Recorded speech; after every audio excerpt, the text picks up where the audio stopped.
is mine. That's not it.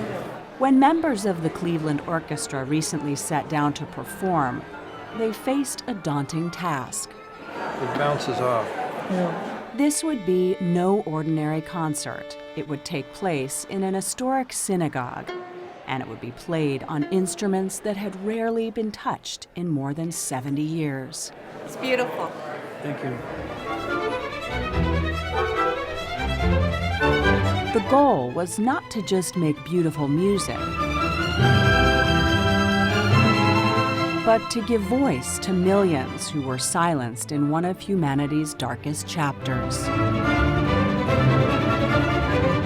It's for music, it's for violin, it's for survivors, it's for the Holocaust.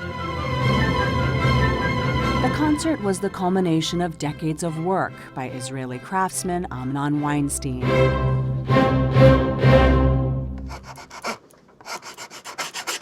Weinstein is a second-generation luthier, a builder of stringed instruments. His father escaped Europe before World War II, but the rest of the family perished. It's going to be a very good sounding instrument. To honor their memory and those of everyone who died in the Holocaust, he and his son have collected and restored dozens of instruments that survived.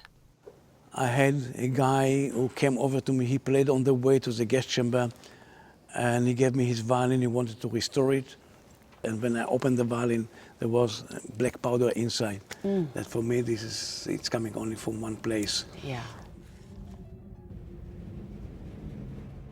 This one was played in the orchestra of Auschwitz. Many of the instruments in Weinstein's collection, like this one, were used in concentration camp orchestras organized by the Nazis.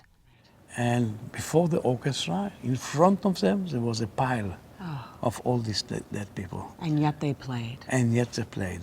So the moment that the war was finished, they never touched the instrument again, most of them.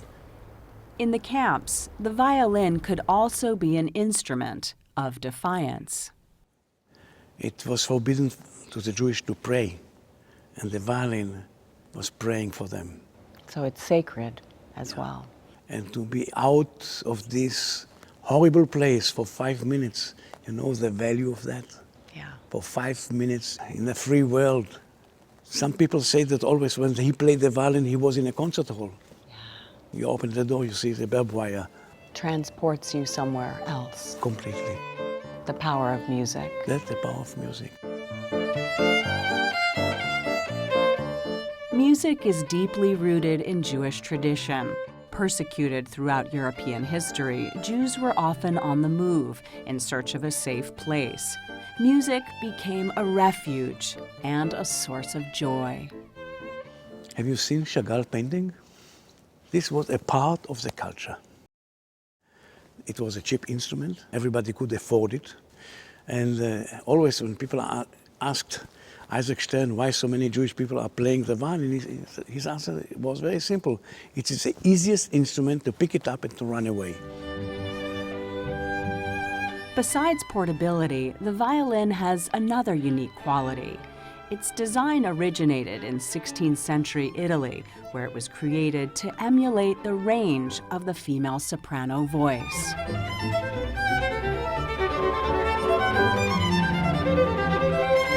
So it was no accident that when the Cleveland Orchestra performed, guest soloist Shlomo Mintz played notes that literally cried out for the silenced.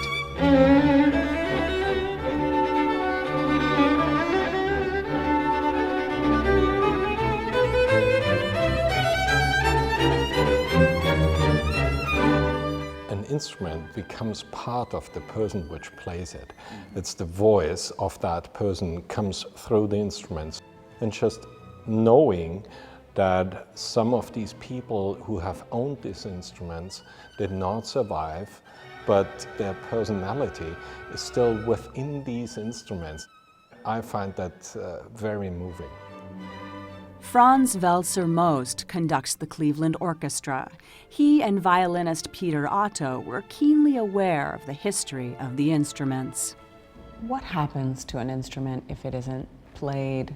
After a while, it just loses the sound. It sounds tight. It just loses its spirit, so to speak. So an instrument that's well played and loved and used sounds richer? It sounds richer. It sounds more open.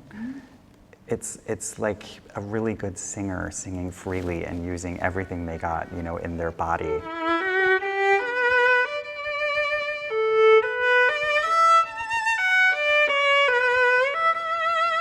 I can only suspect what this violin would sound like if it was played for, let's say, a year every day.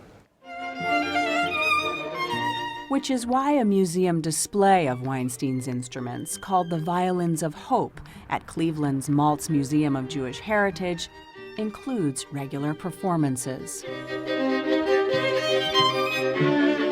When Amnon created the Violins of Hope, it wasn't to put them on a table and have somebody look at them. It was that they had to be played because that's the only way the voices of the voiceless could be heard. Richard Bogelmolny and Milton Maltz are the driving forces behind the exhibit and concert. Welcome to this historic occasion. How did it feel to be in that incredible space and have this project finally come together? Well, I'm fairly short. I'm about 5'5". It felt like I was 10 feet tall. The audience was uplifted as well. The Violins of Hope were no longer silent. Violin is talking. Violin is singing. And if you have a good way to listen, you can listen to all the stories.